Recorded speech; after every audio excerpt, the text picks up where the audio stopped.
This is John Byrne with Poets and Quants. Welcome to Center Court.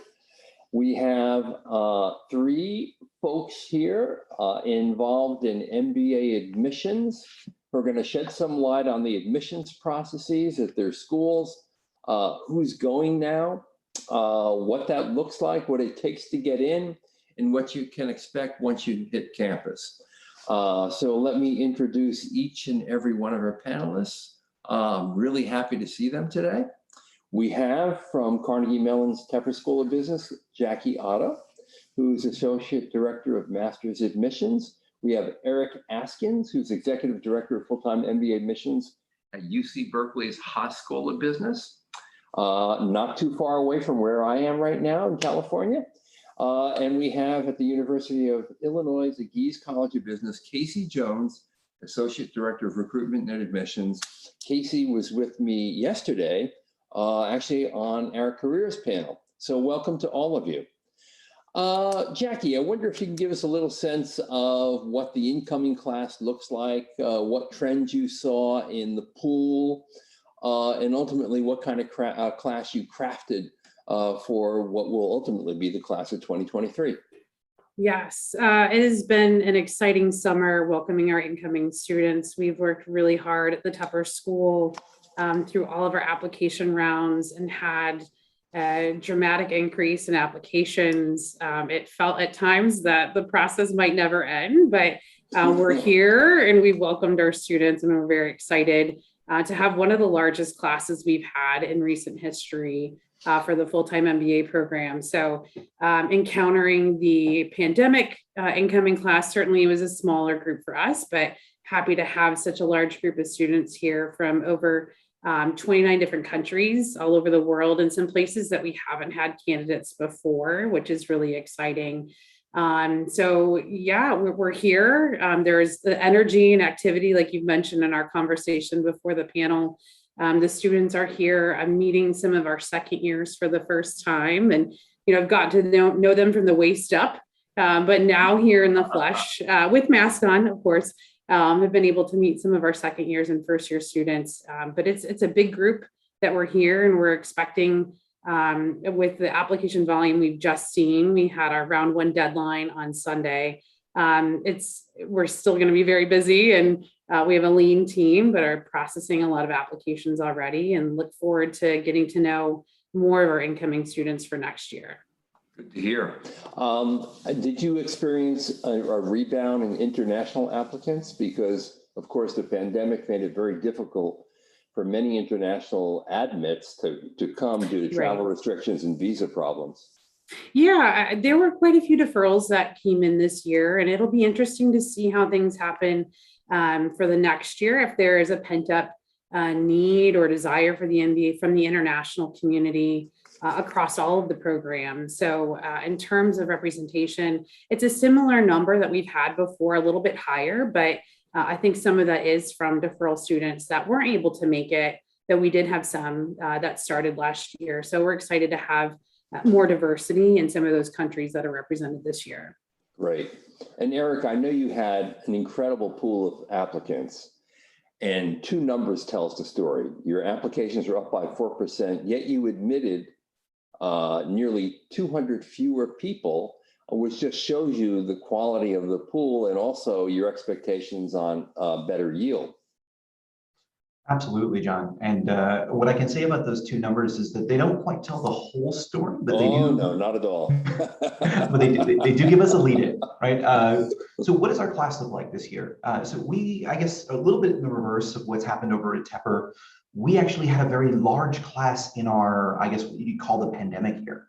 Part of the reason that we did that is we had the ability to receive more students into our community because we were starting remotely. And we tend to be facilities constrained here at Haas. We are built to be about a 300-person each year program. That's by design. We believe that there's a lot of value in that small group community, and that's certainly helped us in developing the culture and the community here. But what has changed is in that year, the challenging year that we had just come out of, we had really seen a decrease in our ability to serve our international community. And that decrease is incredibly painful for many students who were academically adept and able to handle the rigors of the program, who were interested in pursuing those opportunities here with us, and who added up so much value to sort of the global context of our community. So that's where our rebound has really been seen. So the incoming class this year is rebounded back to the mid 30s, this is 37%. We're typically more around 35%, but 37% international, representing 46 different countries. Much like the folks over at Tepper, we saw countries that we had not seen before. One of the silver linings of the pandemic was that our virtual recruitment can reach folks that we never would have reached otherwise. Yes. And we're incredibly excited to see them become parts of our community and add value. And actually, just this past weekend, we had our, each weekend we have a different type of event that's on campus. And this past weekend, we had an international community event where we brought food together from all the different parts of the world. And it's so lovely to see different flags represented, different communities. Our second years who had yet to truly be participants on campus had an opportunity to see that their community was only growing. And so for that, we're incredibly happy with this incoming class. A few other little notes here is in terms of our GMAT scores fell exactly kind of where we expected them to fall, which is right in that range that we like to see.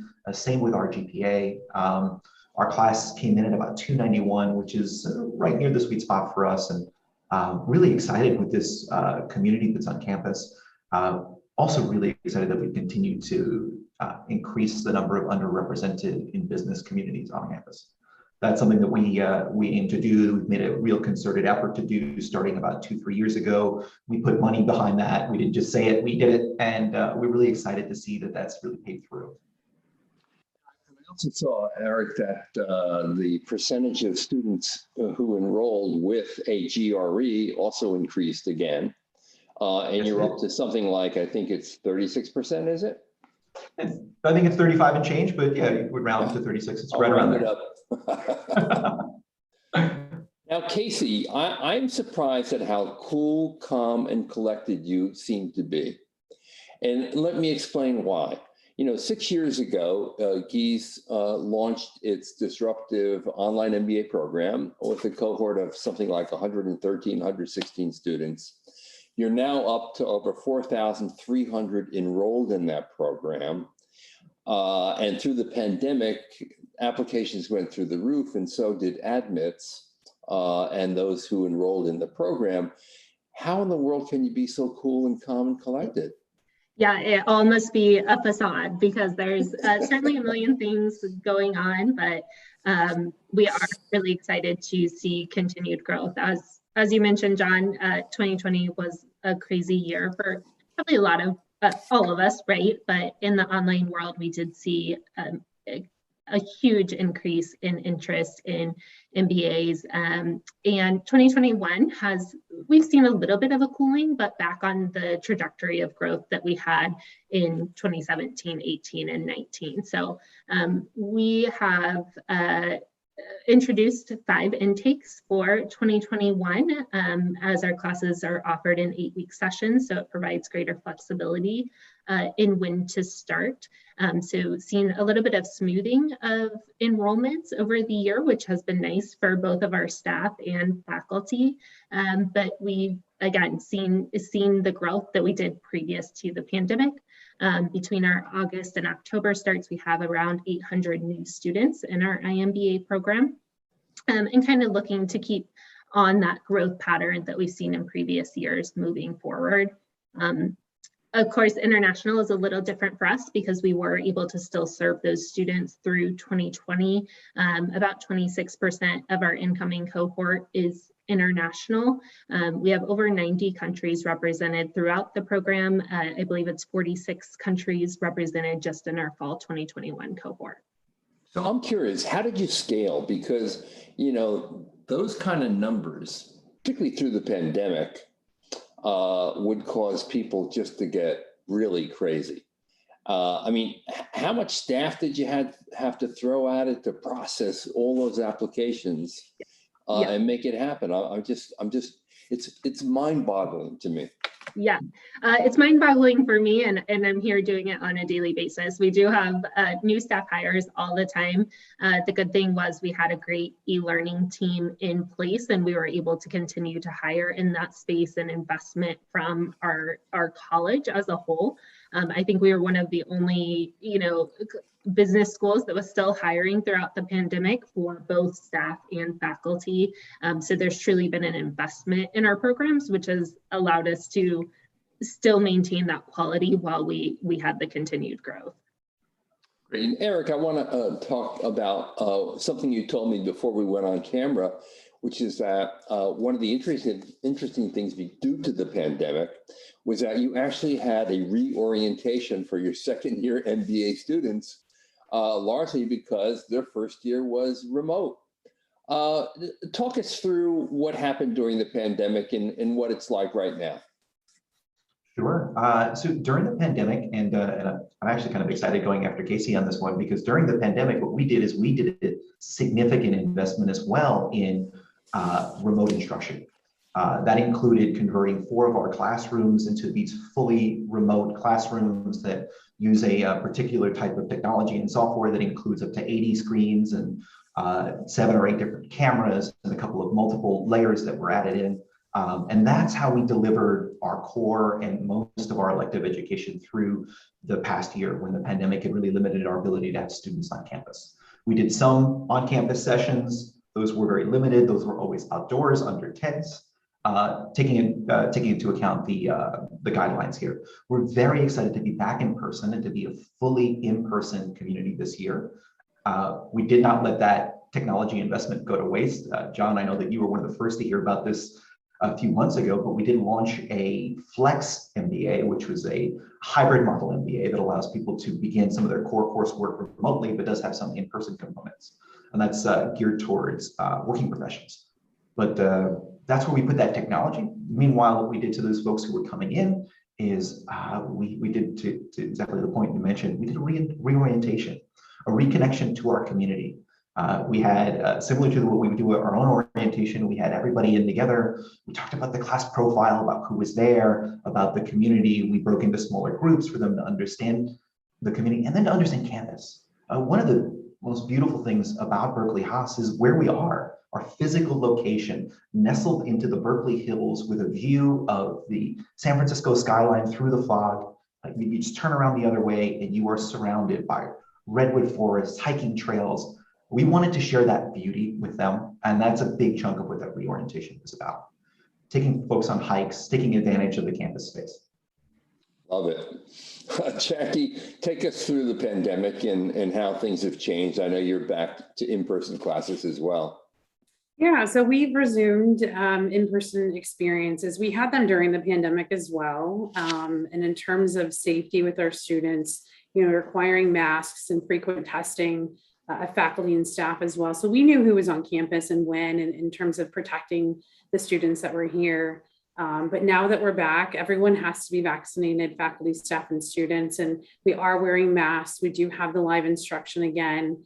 And it's just great to have that energy here. But during the pandemic, in terms of the instruction, our faculty have been used to this. We've had an online hybrid part-time MBA since 2012.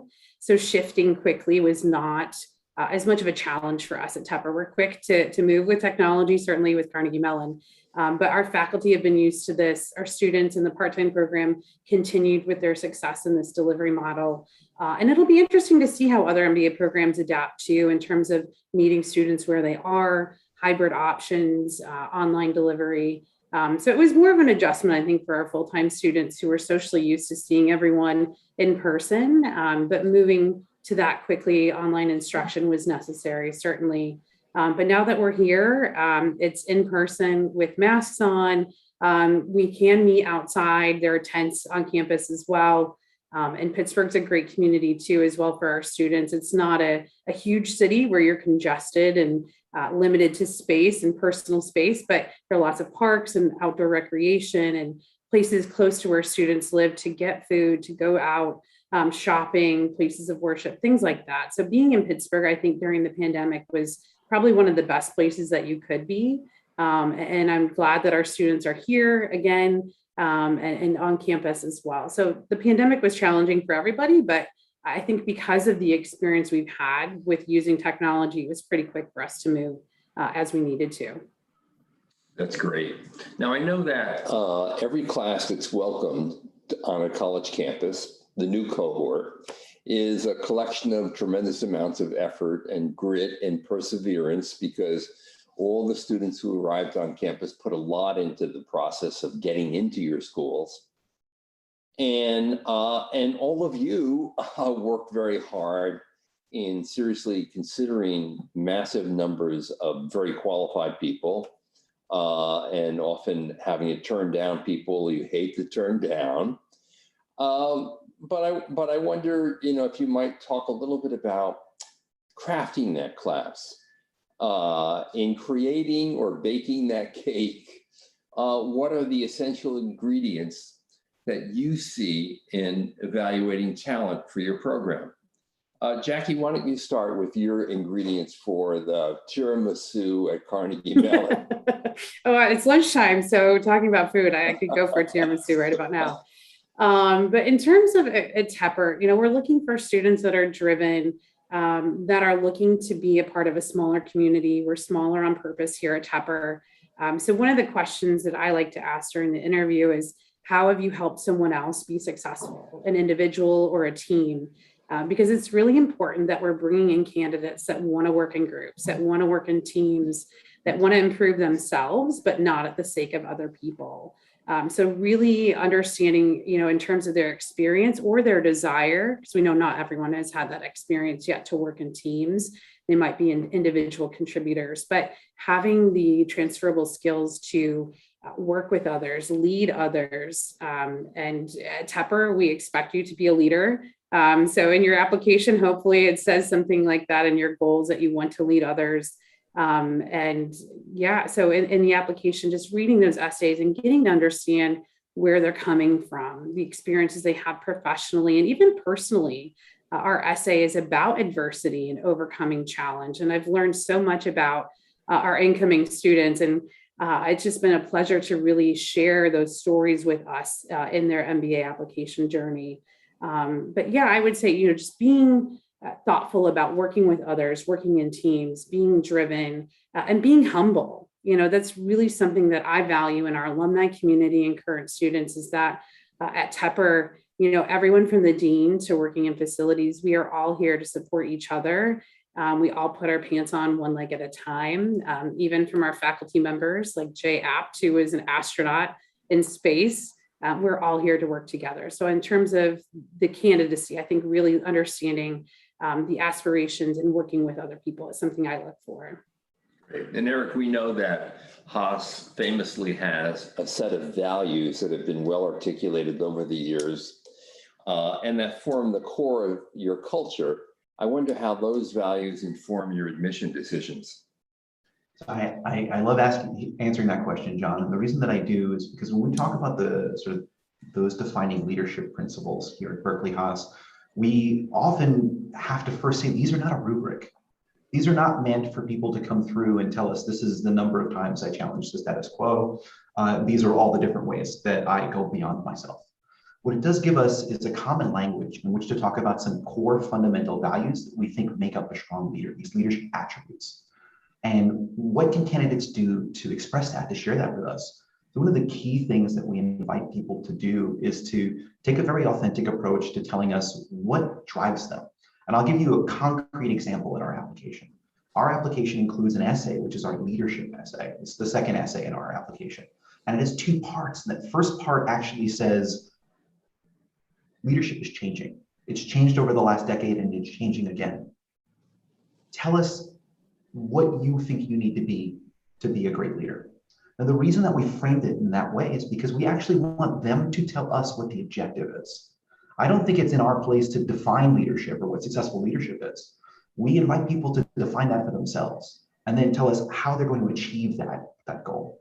And why it matters so much for us is because if you look at us as an institution, we're made up of folks who are going into technology, who are going into entrepreneurship, who are going into finances. Again, we place so strongly on the West Coast of finance. I think it's kind of our place to dominate when it looks like what internships, when it goes into consulting and all these other spaces. We're not looking for someone to tell us that leadership is one thing. Leadership is a lot of these things. And it's that mindset. It's that mindset that's inclusive, that's innovative, that is mindful of sustainability. Those are those pieces that you can bring forward in an application while not needing to change your target career, job function, or job industry. Right. You know, those are those pieces that we'd like to see co-located in an individual. And we make space for that in the application. Terrific. Casey, how do you know that an applicant is the right fit for your program? Yeah, great question, because our approach is a little different because we are offering our MBA online. We don't have some of the physical constraints that a residential program would do. So we really are looking to ensure that you're going to be academically successful, but beyond that, if you're a good fit for the program, we're going to welcome you into our family. So that's one positive of my job, is that I don't have to turn down great applicants because we don't have space for them. So that is one thing, we talk through with applicants, but really determining their fit is something that I'm passionate about and something that we're looking for. If you do prefer to sit in a classroom with 20 individuals, have individualized career counseling, our program probably isn't the right fit for you. But if you thrive in a larger community, in being self-motivated, in developing a large network with a large diverse set of students coming from different industries and different parts of the globe, this can be a great opportunity for you. So we look for those things, in the essay, certainly during the interview. That's a lot of where our assessment of fit comes. We also want to ensure what our program is offering in terms of curriculum and career outcomes and growth is matching what the applicant is looking for. Again, that can be in the paper component of the application, but really plays a role in the interview assessment. Great. Now Eric, when you get an application, what's the first thing you look for? Is there something that, might be unusual? Maybe, I don't know, you could look at the bottom of the resume and see what hobbies or passions the person has, or do you look at the work experience? What's the first thing that grabs your attention? The first thing that we look for is a plan. That's actually where we begin. What we want to know is, have you defined for yourself a journey that begins with a set of motivations, inspirations, an idea of a community that you want to serve, and a destination? Where are you going with that? What do you hope to accomplish? You can talk about job function, you can talk about job industry, you can talk about how you're going to make an impact or solve a particular problem. Now, you've given us the beginning and the end. And so what's left to tell us is that middle piece, is what is that narrative arc that gets us there? And so the essays often, for me, is a great place to understand your passions, your motivations, your future goals, what you're hoping to accomplish. And then the rest of the application is the scaffolding.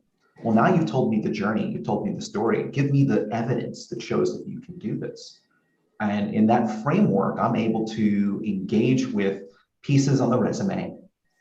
With that in mind, I know where you're going now, and now I can see where you've been and how that relates to where you're headed. And so for me, the plan is essential. If you don't have a strong plan that you can communicate clearly in the space in the application, we need to work to discover that. That's not a great starting point. Okay, there's a big clue to applying to Berkeley's MBA program right there. Jackie, what do you look for? In terms of the first thing you see in either an application or a resume? What's the first thing that grabs your attention? Yeah, I would look at the history that they've had in terms of their experience, and that the dots connect with their transferable skills to get them to where they want to go and how we can help. I'm looking for opportunities to provide those resources academically outside of the classroom that seem to be strengths that we have with their goals. So really understanding through that resume skills they already have and maybe they don't even identify with yet, but understanding what's transferable and how we can help them get to where they want to go. Certainly logistically, I'm looking to make sure that the dates match up, that they're following the directions. I think that's one big tidbit I would encourage everyone to follow, is to read the directions of each application because they're very different. So adding the months in the year and adding all of the positions that they've had. Some candidates forget to include that, and it helps us see progression in title or responsibility that they've had. We want to look to see how they've made an impact in their company or organizations that they've worked in. And I do love seeing at the bottom of the resume or wherever it may be, some of their hobbies and interests. Again, connecting that back to Pittsburgh, if I can, with resources here or opportunities for them to have a full life. It's not just about studying all the time. It's a work-life balance that they have academically and outside of the classroom. So if there's some opportunity or resource that I could provide for them during the interview to help them not only say yes to Tepper, but to say yes here to Pittsburgh as well. So yeah, following directions, sharing your impact with us, and helping me connect the dots for you with resources and experiences at Tepper and Carnegie Mellon. Other than people who don't follow directions, what would be another common mistake that you see in applications? I would say not using the optional essay in an appropriate way. That is an opportunity to really share some insight about things that might be glaring in your application academically or professionally, to help us have an inside, information about what was going on during that time. So whether it's a bad semester academically in college, or changing your major, or a family or personal health history, or a gap in your resume. Maybe there was an acquisition of your company or a downsizing that we wouldn't know just by looking at those materials. So using the optional essay, it's really precious landscape there for you to utilize. So using that appropriately is the best thing that I would encourage students to think about using, and not just a place to reiterate your interest in the school. We've gotten that through other opportunities in the application or an interview. So not using it in that way, but for places that make sense. Yeah, good point there. Add value in every little corner of your application. Don't be redundant, repeating what is already on your resume. You already have that information. You don't want it again. That's a wasted opportunity. That's good advice. Eric, what are the common mistakes that you see made in applications?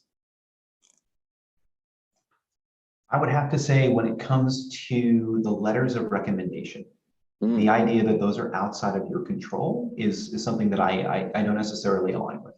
I think whom you select, the way in which you prepare your recommenders, when you reach out to them to let them know. The strongest letters of recommendation are recommendations that come through from an individual that is expressed to their recommender what their future goals are, so that that recommender can tie specific circumstances as a supervisor, as someone with perspective on their work, to be able to say, and these are the pieces that I think are relevant given their future goal that they've now expressed to us. So I encourage folks to think about their recommenders early, to cultivate those recommenders, to share their future goals, to remind them of the strengths or projects that they've worked on, so that those recommenders can give us full and robust responses that are useful and add value to the application. It's the only place that we're going to get an outside voice in your application, and we'd love for you to help that person make sure that they're speaking to what you want them to speak to. We draw the line in inviting them to, don't give them a draft, don't write it for them. That we can tell, we've seen it and we can tell, but certainly work with your recommenders to help them bring out the best in what they can share about you. Yeah, I mean, a nitty-gritty detail in a recommendation letter that shows how close the relationship is between the recommender and the potential student, I think is really important. And you can only get that if there's a real relationship, which is the other piece of advice I'm sure you would offer. Don't be picking a recommender because they graduated from Haas or they worked in the White House. Pick someone who knows you well, who can truly comment on what your contribution can be. That's always a good piece of advice to follow. I absolutely agree with that, John. I don't know how many times we've seen a letter from the CEO or the CFO that has no real content in it. Yeah, totally. So Casey, do you see mistakes in applications as well? Oh, unfortunately we do. And the biggest mistake though is just not tailoring their application to what we're requesting. So I don't want to read quotes from our website, but I do want to know that you've done some research into our program and aligned your goals with the things that we're offering. And I think too often we see qualified applicants that just haven't put the time and effort that's required into the application process. It appears very generic and generalized. So make sure you're taking the time customizing your application. Of course, your personal statement, honestly, I've seen personal statements that list someone else's school and or a different program here at the University of Illinois. And so we have to address that. But also parts of your resume, like how can you customize that to your graduate school education? And then back to what Jackie said too, identify areas of weakness and talk about them, how you progressed from that. The optional essay is a great place to do that. Even identifying weaknesses in your personal statement is perfectly okay. I think everyone pursuing education has identified they have some weakness, right? That's why they need to fill that gap. We want to hear how great you are, but we also want to hear about why you're pursuing the program. So make sure that's coming forward in your application as well. Yeah, it's often hard for an applicant to be vulnerable that way and mention their weaknesses. And yet that kind of honesty, reflects someone who is comfortable with who they are. They come across as genuine candidates. And I think in general, it serves them well. But wouldn't you say that most candidates are a little bit wary of putting front and center a real vulnerability, a failure in their life? They are, but I think as long as you can talk about how that failure, it transcended into something else, we really see that as a strength. One of the biggest things I look for on an application is progression, right? So maybe you had a really poor first semester of undergrad. Okay, what did you do since then? Maybe you started in a very entry-level position. Maybe that industry wasn't the right fit for you. Again, those are all, we're going to see those things. So if you can address them and kind of be on top of them early on, that's going to be really helpful for us and probably eliminate some uncomfortable conversations in the interview process. We can then focus more on the positive things in the interview rather than addressing any questions that we had from your written application. Right. And Eric, at every school, and Casey just mentioned this, at Gies, a core part of that journey to get in is the interview. And that can be a very anxiety-producing exercise. At your school, if you get to the point where you're actually invited to interview, you're elated, but at the same time, there is this one other hurdle that you have to pass. What's the interview process like at Haas? And what can people expect from it? What are you looking for in that interview? So that's a great question, because the answer hopefully will help alleviate some of that anxiety. Our interview questions are structured in a very simple format, which I'll give to everybody right now. There's no secret sauce here. We're going to ask you for a specific example that's related to a prompt, and then we're going to ask you to tell us what you learned. And so if you've got some examples in your life of specific instances, look at your professional journey, look at your personal journey, pull together examples that reflect on, and I'm going to go back to what you were just talking about, areas of growth, opportunities where you didn't know it the first time, but you figured it out the second time, spaces where you were confronted with something that you didn't know how to deal with, but you learned from it. And that's the structure. And what I hope alleviates some of that concern is the way in which we invite you to share that with us.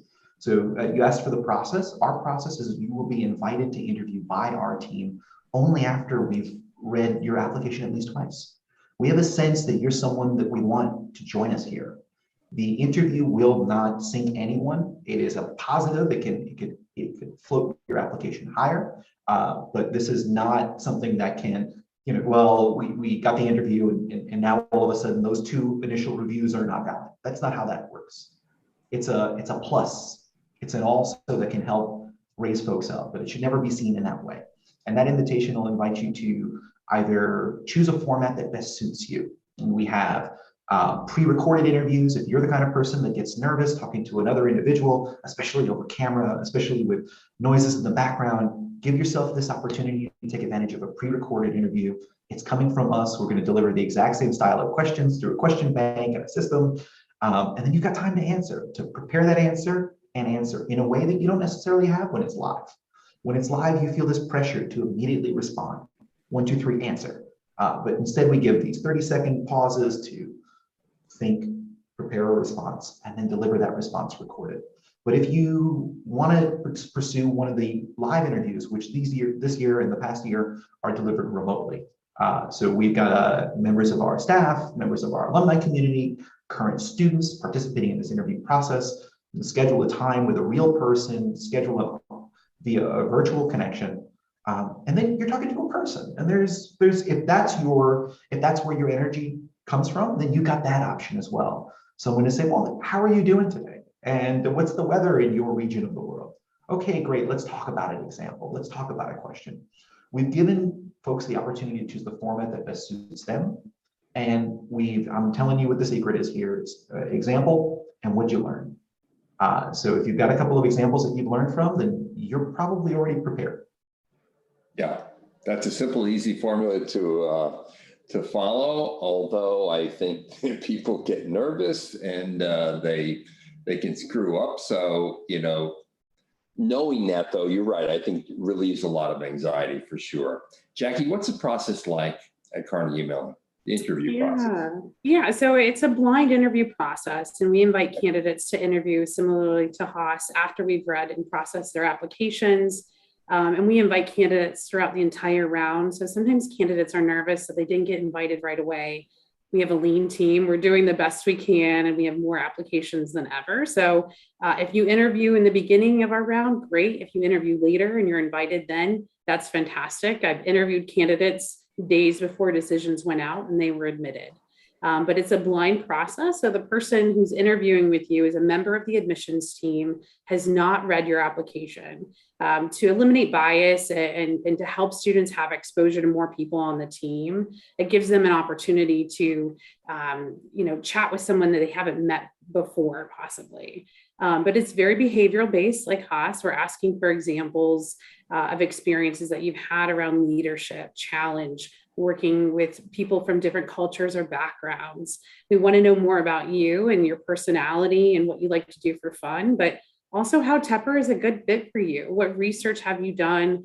How have you identified how this school is going to help you get to where you want to go? But we do have a demystifying the interview process available on our website that students can register for. We don't want it to be a secret. We want you to do well. And I actually really enjoy it. It's a great time to learn stories about people's experiences. But understand that it's 30 minutes and it goes by very quickly. So practice your star stories. Have someone help you, ask you those questions, and be comfortable. It's not just about submitting your application and then letting go, but really being ready for when we do invite you to interview to take that next step with us in your process. Great. Okay, so I just filed a fantastic application. You just invited me to interview. Now you made a decision on me and I'm admitted and I'm elated. Can I get any scholarship help from Carnegie Mellon? That's certainly a great question. Hopefully they've had that conversation with us before they even applied, because it is a merit-based process. And so we look at all of the components in your application, including your interview, your academic experience, your professional experience, and we try to award those scholarships at the time of admission. So it's not a surprise to them what money that they're getting from the Tepper School of Business. But again, the interview can really be a great place to show your strengths, your knowledge of the school, and how it's a good fit for you. So don't sleep on your interview preparation after you submit your application, because it can be a part of your scholarship consideration. And Eric, I'm assuming that you also have some scholarship assistance available? We have tons of opportunities to explore that. So let's talk a little bit about them, because we have a wide range of opportunities. They include, much like Jackie and the team over at Tepper, merit-based scholarships that are going to be based on your academic indicators at the time you apply, as well as exceptional professional journeys, exceptional personal journeys. Those are incorporated into that review process. We also offer scholarships through the consortium if you are applying through that program. On top of that, we have a number of fellowships that are available. They're available on our website. You can apply for them before you're even admitted. so that our financial aid team has an opportunity to look at that. They won't get back to you until after you're admitted, but they do give you the opportunity to get some information in front of us. We often encourage folks to complete the application, submit it, take a minute, relax, reward yourself, come back in, take a look at the scholarship applications. See what fellowships might apply to your journey and what you're hoping to accomplish. Give us that information, give us an opportunity to support you further. On top of that, we also offer need-based aid. Now, we don't require you to submit a form that you filled out elsewhere. We don't require you to pay to complete a form to then share that form to show us that you have need. We think that there's something broken with that process of needing to pay to show that you can afford. But we offer need-based aid, and that need-based aid has a number of different calculations involved. It's not tied to the FAFSA here in the US. It does not have to be a domestic student. We offer need-based aid to international students. We do so by taking into account fluctuations in currencies. We've got a financial aid team, again, here in the business school that's robust, that's focused on these types of supports. And so there's a number of different ways to be supported when coming through the program. Yeah, that's great, Eric. And Casey, I know there is no scholarship aid for the IMBA because it is disruptively priced, right? We actually do have some scholarship opportunities now. They're limited in number, but they are of high value. So we partner with Porte. I'm sure several other schools have that opportunity, but that's for each intake. We do have one female candidate that receives a $20,000 scholarship. Our program in total is around $22,000, so significant assistance there. And then with the assistance of our partner Coursera, we are now offering some 70% scholarships, really with the behind our efforts in diversity, inclusion, and equity. So those are the goal of those scholarships. We're reviewing the candidate's application as a whole, but also an optional scholarship essay that they submit are the basis for those decisions. So it can certainly make or break for whether students are able to attend. And that's all based on need, right? Not merit. It's yes, more so need, and then again the access worldwide. But merit does take into consideration, but more so on the need. Now, you mentioned earlier, you look for people who thrive in a large environment, who are self-motivated for your program. Are there any other, personality fits for your program that you look for? Any other demands? Yeah, I think as many have expressed, and being a good team member, there's a group component of all of our classes, and when we're working with working professionals that have other commitments as well outside of school, that's a huge component. So how you can talk about that, how you can ensure that that comes across in your essay or your interview. Once again, being that good team member. Working with a diverse population of students is important.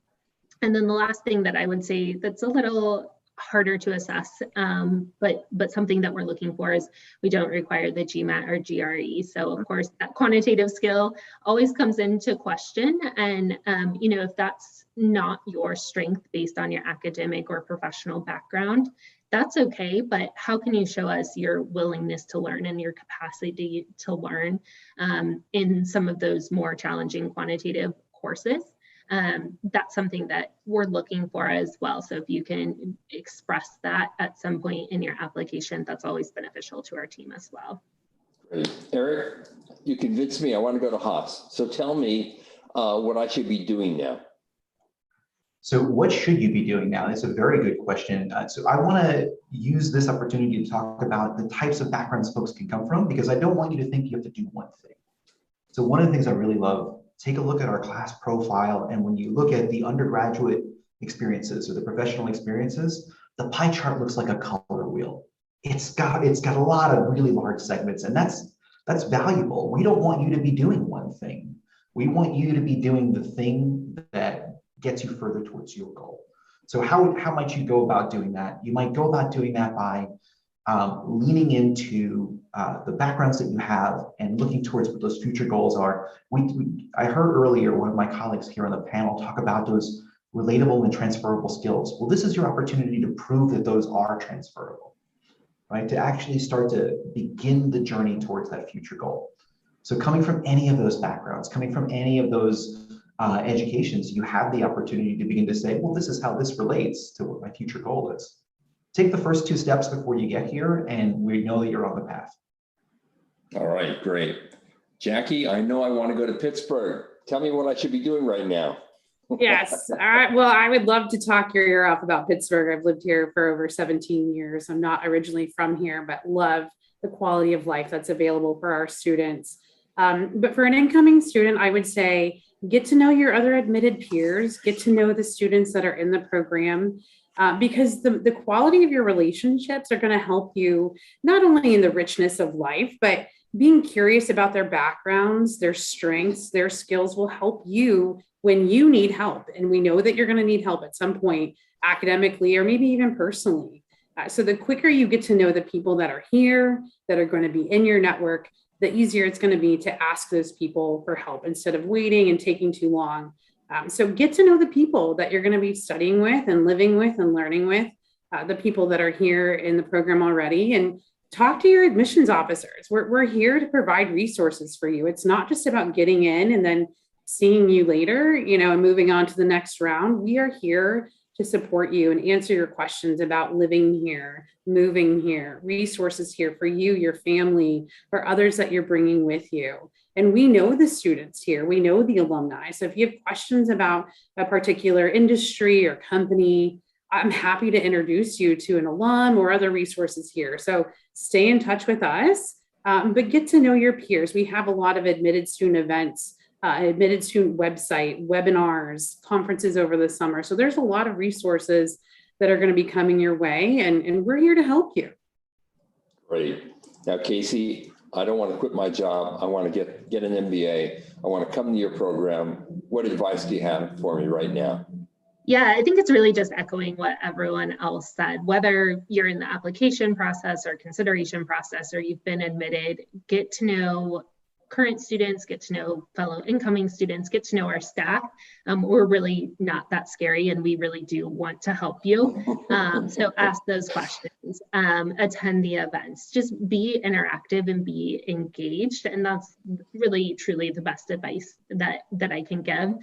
If there's a second piece, I would say take advantage of optional onboarding or those prep stat courses, things like that, while you still have time. It'll help you get back into the school mode, and also just feel prepared, because I know particularly for our students, that first semester can feel a little overwhelming. They've been out of school, they're working, etc. The more work you can do in advance, the better you're going to be starting out your program. Great. There's that old cliche about how to buy a car. You kick the tires. And in an MBA program, what you do to kick the tires is you talk to current students, you talk to alumni. And in this day, where the pandemic is still lingering, you may still not be able to visit campus, or you might be able to. But through those conversations with the students and the alumni, you're going to at least vicariously visit and get a sense for what it's all about. And that's going to be really helpful. So, hey, what a pleasure it's been to spend this last 50 minutes or so with each of you. Thank you so much for your participation and for offering such smart and thoughtful views. Your passion comes through for your programs. I love it. And I'm really appreciative of the time you spent here. So thank you, Eric, Jackie, and Casey. Always a pleasure. And for all of you out there, thanks for watching. We'll be back in a little bit with another session. And if you saw part of this and want to see all of it, we'll be on demand, and you can watch it anytime at your leisure. You can even binge watch it like a Netflix series. Imagine that. All right. Hey, thank you. This is John Byrne with Poets and Quants. Thanks very much. Have a great day.